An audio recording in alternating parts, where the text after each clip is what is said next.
Howdy folks, today we're going to be looking at the best coasters at Six Flags St. Louis. Six Flags St. Louis is an amusement park located in Eureka, Missouri. Some people say this is one of the weakest Six Flags parks, but that's a topic for another day. Today we're just going to be looking at roller coasters and ranking them based on my opinion. Now, starting this list off good, we have Ninja.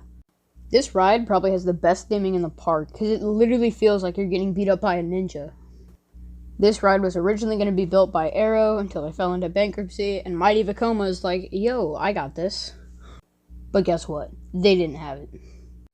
Now, I think this ride gets a little bit too much hate, but still, it's not a good ride. Next up is Boomerang.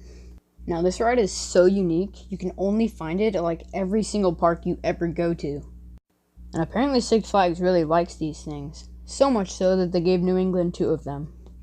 All jokes aside though, this ride just really isn't that exciting, and it kinda hurts, so yeah.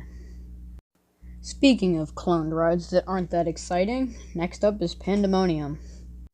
This ride, just like the Boomerang models, can be found at a lot of parks, and I'm honestly not the biggest fan of them. I haven't rode this ride in a while, because every time I go to Six Flags St. Louis, this is not on my priority of things to ride. Now I understand this is geared more towards littler kids, but come on, you can do a little bit better. Next up we have River King Mine Train. This was the first roller coaster at the park, and honestly it's not that bad. Yeah, it does hurt a little bit. Oh, I'm sorry, did I say a little bit? I mean quite a lot. But you can still have a good time on this ride, and last time I rode this I was sitting in the back row and I actually got airtime on the drop. What the heck, a mine train with airtime? So all in all, it's not that bad of a ride. I mean, at least it's better than those jolly Vekomas we have. Now next up is a tad bit of a controversial boy, but it's the Boss. Now for a while, this was actually my favorite ride in the park, and I honestly don't even know what happened. I haven't rode this in a couple months because every time I go it's closed, and now it's closed for the season, so I'm not going to be able to ride it for a while. But I do think if I ride it again, it will probably go up on my rankings. Next up we have Screamin Eagle. This PTC Woody is actually relatively smooth for its age, and that's probably one of the main factors of why I'm putting it above the Boss. The airtime isn't great on this ride, but that seems to be a theme for most rides at this park. But it still is a really fun ride, and I try to get on it almost every time I'm here. Next up is Batman, the one, the only, the ride. And this is only at, what, every Six Flags park ever? But unlike the Boomerang model, this is actually a good cloned ride. It's pretty intense, and it's a very fun ride.